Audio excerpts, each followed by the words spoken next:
Hi there, and welcome to this week's live session. I can't believe it, I screwed up again and accidentally deleting my live session. So, this is the second live session I'm doing today, and it's going to be the last for sure. So, today we're going to talk about, or I'm going to talk about mindful of sleep. So, mindful sleep, because being mindful, you can see the lady behind me, being mindful is just a super important thing when it comes to our sleep and our overall well being, right? And today I'm going to share my number one tip with you that is just for super essential when it comes to mindfulness and when it comes to getting into those good states and vibes that we want to have over the course of the day, right?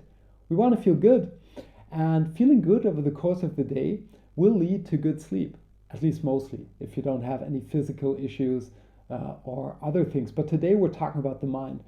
So give me a like if you agree to that the mind is important not only for our overall well-being over the course of the day, but also for our sleep.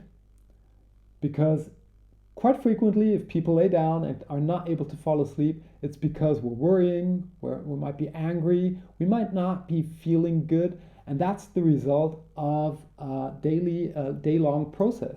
So it doesn't happen at night. At night is the time when you start to think about your day. We reflect on things that happened. So there are a lot of things that you can do, and the podcast that I do weekly will walk you through a lot of exercises. I'm going to drop the link in the comments below so you can check that out. There are breathing exercises that can help you or us to wind down, to get rid of the stress. I do those on my own. There are forgiveness practices that can bring us into a good state of mind. And when we're talking about the mind, essentially, it's not our head, right? When I'm talking about the mind and we're talking about mindfulness, it's about our minds, it's about our hearts, our emotions. So that's what we're really talking about. It's even more about our emotions than about our mind. But as things go, our minds, our heads, what we think controls our emotions to a certain degree, and vice versa. So our emotions also control what we are able to think of. So, but let me jump into what I wanted to share with you today. And it doesn't matter if you're looking this as a live session or if you're watching this as a replay.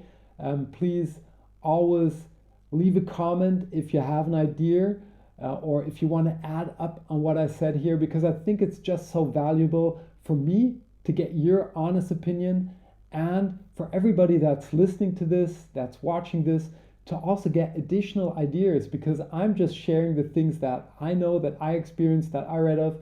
But obviously there are more opinions out there, and I think it's just so good to get all of them. So drop a comment if you have any idea that kind of brings in value to the topic. So the one thing that I wanted to talk with you about with you today when it comes to mindfulness are relationships. And I nearly feel embarrassed that I forgot to talk about this in the podcast. So this is kind of an additional thing that will add up in value. And I think it's essentially the most important thing. We just take it for granted, or we just don't talk about it. But the relationships that we have to people around us actually determine to a very high degree how we will feel. So we all know people that drain our energies, right? And we all know that we don't want to have them around us. But for some reason, sometimes people get attracted into our lives that are like that. And then it's up to us. It's our responsibility to question ourselves. Why is this person in my life? And do I want to have this person, maybe not particularly the person, but the way this person is acting, do I want to have this in my life? And if not, it's our responsibilities to be very clear about that and tell this person, okay, this is a thing that I do not want to cope with anymore. So please change what you're doing right now in that regards, or just kind of move back and get those people out of your lives. That's a straightforward process, not always as easy. So give me a like if you agree that it's not always easy to get people that drain our energies out of our lives. But I think it's essential. And that's kind of still the easy part, because the second thing that we have to do, if we have too many people surrounding us that are draining our energies, is that we have to question ourselves, right? And that's a thing that's super hard. We don't like to do that, but it's the way to become, to make peace with these people, to make peace and really change things at the roots where they're happening. So if we have too many people that are draining our energies, then for some reason we're attracting these people into our lives, or at least we're not able to get rid of them. And I think, we should really think about how are we as people. If we're attracting too many of these people, then there might be something in us that is not attracting the right people. So are we sending out the amount of love, forgiveness, kindness to others that we want to experience? Is that how we're acting? Because 95% of what we're doing is performed automatically. We don't think about it. This could be the way we were brought up from our parents, that were certainly trying to give us their best and gave us their best, the best they had. These are, could be a boss, colleagues, circumstances that we experienced and that are now leading to a behavior that simply attracts the wrong people. So give me a like if you think that thought is okay, or drop something into the comments if you want to add up to this, right? But I think we're kind of working like magnets. We send out energy and we get it back. And the problem is, if we unconsciously send out an energy through acting in a way that people don't really like, we're going to attract people that act in a similar way. And that's going to drain our energy, and it's going to be a vicious cycle. It just pulls us down. So we have to invest energy and pick one topic. And this could be, to be kind to people that are surrounding us. Try to really get up in the morning, say, I'm going to be kind. Maybe pick a person that is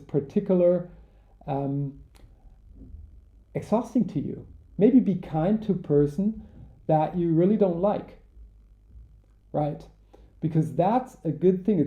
If it's not possible in the beginning, pick somebody that you do like and try to consciously be very kind. But if you really want to break things up and get things solved, pick people that you don't like and start to act as the person or the reaction that you want to get from them, and see what happens. This can often have really magical effects. So there are two things that are very likely to happen. The first thing is that these people will change their way in acting with you. So if you're kind to them, not kind like you have to, but you really want to be kind from your heart, then these people might turn their behavior to you and be kind. And that's not an uncommon reaction. The second thing that can happen is that these people simply disappear. They've got a different energy.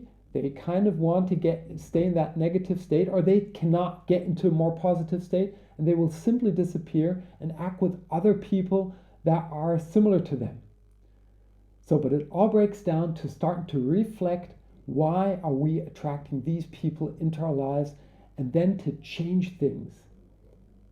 Super hard at times, and I think it's a lifelong challenge for all of us. But if you want to, that's what I do. I'm just spreading tips. If you have something, as said, that you want to add up to this, please just leave it in the comments. It doesn't matter if you're watching this as a live or the replay. I'm going to come back to you on this. It's super interesting for me to get your opinion.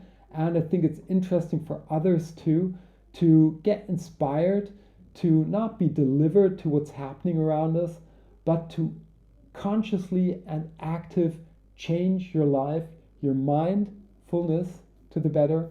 And as said, I think it's a hard thing to do, but the relationships, I think it's absolutely, if you ask me, and I forgot in the podcast completely, I still don't get why that happened. Maybe that I'm going to dig into this one in the live session this week a little bit deeper. So it's the number one thing. If you have the right people surrounding you, you're going to be energized over the course of the day. You're going to feel better. You're going to, even if you have a hard day, we all have hard days from time to time, right?